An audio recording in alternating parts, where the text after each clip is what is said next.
Good morning, everybody. My name is Dulcie Monell. I am Troop Support Specialist with Girl Scouts Spirit of Nebraska. Sorry, I had a technical glitch there. Um, I work in the West, and today I am going to show you how to make homemade sand so that you can do sand art projects at home. Okay, it's very simple. It's something that's fairly inexpensive, and most of the stuff that you need, you're going to have at home. So let me go over the supplies that you need, and then I'll show you how easy it is to get this done. Okay, so the first thing you're going to need is just some salt. So I just bought the iodized salt, and this is like 56 cents for this container. And I would say you could probably make 2 or 3 sand art projects with this, depending on how big the container is that you're filling for your sand art. Okay, so just some salt, which everybody usually has at home, and then some sidewalk chalk. This is, I think I spent $3 on this yesterday, and it has a whole bunch of bold colors in it, so I was really excited about it. It even has black. So I've already picked out my colors for today and started my project so that you can see the finished project. But it's just regular sidewalk chalk, okay? Something else is a plate. So I just have paper plates that bend, and the reason I wanted them to bend is because then it's easy to pour. So if you just do a little bit at a time, or however much you want, you can bend the plate, and then it makes like a little spout so that you can pour it out to do your sand art. Okay, and you're going to want a plate for each color that you're going to do. Okay, and you can use styrofoam plates because I know a lot of us have those. They work really well. The salt does like grind into the styrofoam, but it doesn't affect it at all. And mine are just regular paper plates. The styrofoam don't bend as easy as regular paper plates, and you can pick up those really cheap thin paper plates for like, I think it's 98 cents for a big package, and that would do a lot of sand art. Okay, all right, so your paper plates, and then if you have like leftover bottles from tie-dyeing, or any kind of a little bottle that you could pour the sand into so that it would make it easier. Some of your glass containers that you can get to make sand art in at Hobby Lobby, it's easier if you have like a little spout to pour the sand out of than to try to get it off of the plate. It just makes less of a mess, which isn't a big deal. If you're putting your container on a plate and pouring, then you're still catching your extra sand or salt so that you can use it again. Okay, so I just have these. We're not going to use them today because the plates work so well, and my container has a big top on it. Okay, so but if you have these, they work really nice. So if you ever tie dye, or if you buy sand art project and it comes with the bottles, save the bottles. Like, just save them so you have them. And I just rinse these out after tie dyeing, and I have them in a tote to do sand art projects. Okay, all right, so we are going to get started. Oh, and then I have my glass container. So like I said, I started it last night. So I have my glass container, and this is just a vase that I spent $1.50 on at Walmart. So it does have a big top on it, so pouring sand in it was super easy. Okay, so we're gonna start. I'm gonna pour the sand on the plate, and I'm gonna tilt this down so you can see what I'm doing. Okay, so we're gonna pour the salt on the plate and pour out however much you want to dye that color. Okay, so I probably would need about this much, and I'm not going to use the green today because I think I put enough green in it yesterday. So I have this coral color. So you're just going to take it, and I always take it the long way. You can do it this way or this way, but the long way seems to work better. And so then you just take your chalk and you start rubbing it on the sand. So you're going to be moving the sand around, and you can see it starts coloring it instantly. And the harder you rub, the more color obviously comes off of your chalk onto the salt. So I just rub until the salt like separates from my chalk. And then I move it around. And you always want to move it so that you're getting that the white salt in there to get the color. And the longer you rub it, the more color it's going to take. So you decide what color, like you might want a light coral. Mine's kind of a dark, so it's going to take us just a few minutes to get this all colored.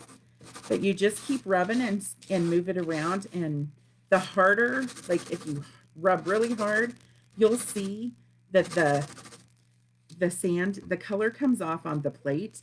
So really the sand is, or the salt is just taking up that chalk residue, which is awesome.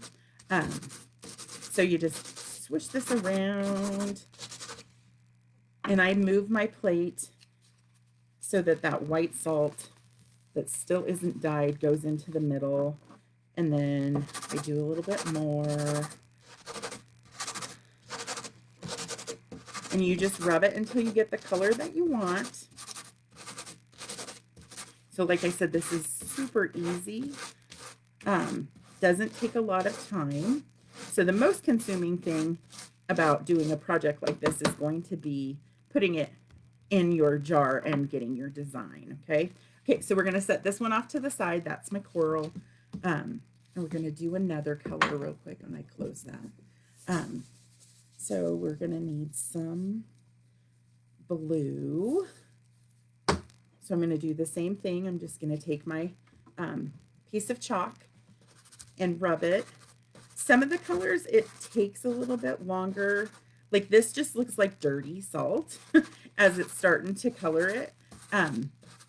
But the more you rub and the harder, then you start to see the color appearing. And like I said, it's that sand or it's salt just kind of tearing at the chalk, just like when you write on the sidewalk.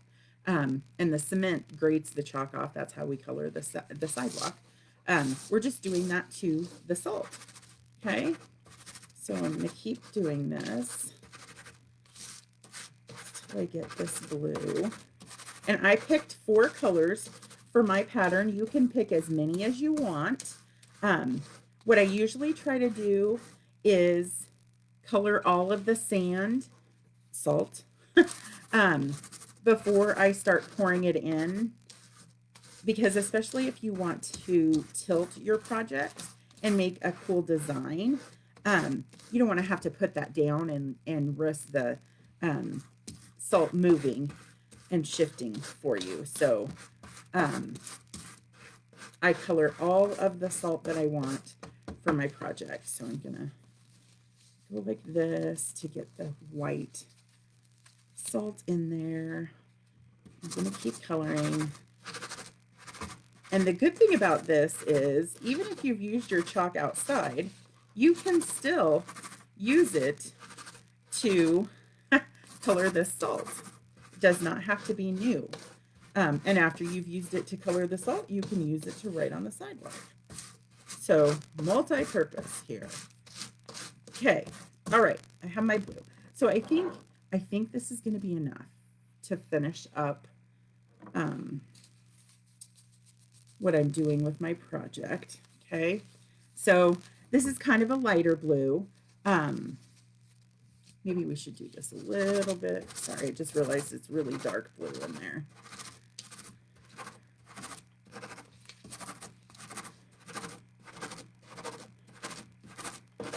Okay. There's a pretty blue. Okay. So, and if you kind of switch it around on the plate, it mixes that color in really good. Kind of stir it. I noticed some white in there. I'm going to remove that plate. Okay. All right. So now I'm going to take my jar. And like I said, you can use any kind of jar. So I just found this vase at Walmart last night. Hobby Lobby is an amazing place to go. They have a whole section of little glass containers, different shapes, different sizes, and they have corks on them.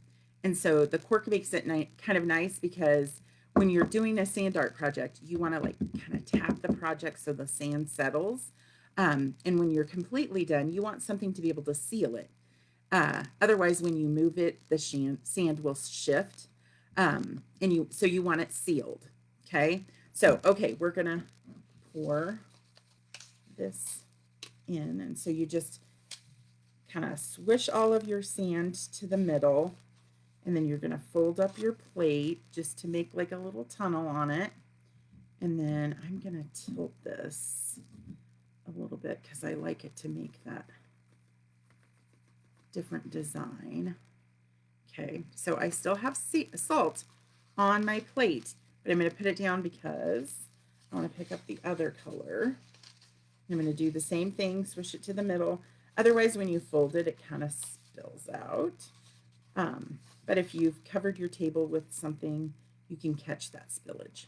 Okay, so now I'm going to pour this color in, the coral. And oops, I tilted it and I moved the other sand. So, whoops. Oh, and I do want to cover up this blue because I just did the two colors now. So, let's see. And when it poured in, it made this kind of cool little shape in here.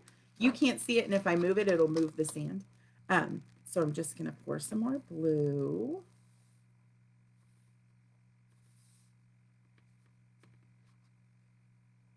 Let's see, and I'll pour the last of the coral.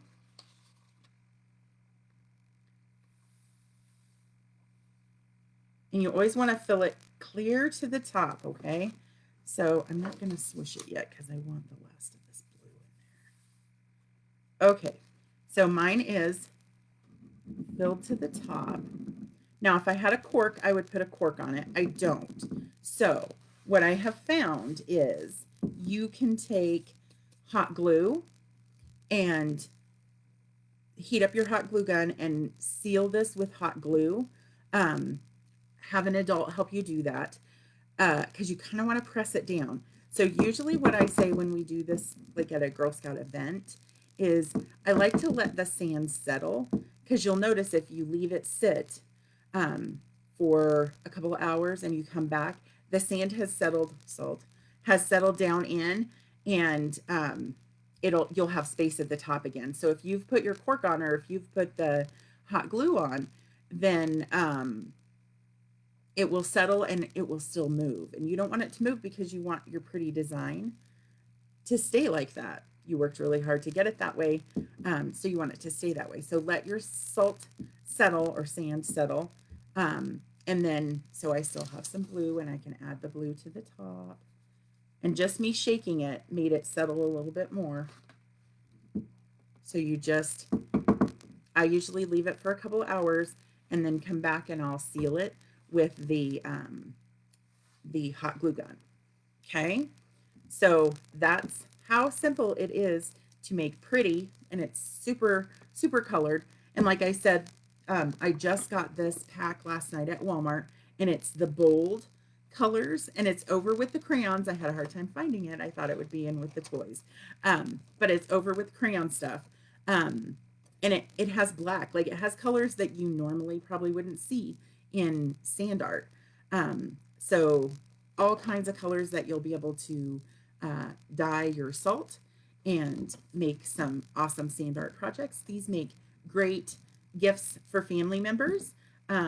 It's just something fun and pretty for them to put on their desk or on the counter bookshelf, something like that. Okay, so that is how to make homemade sand art.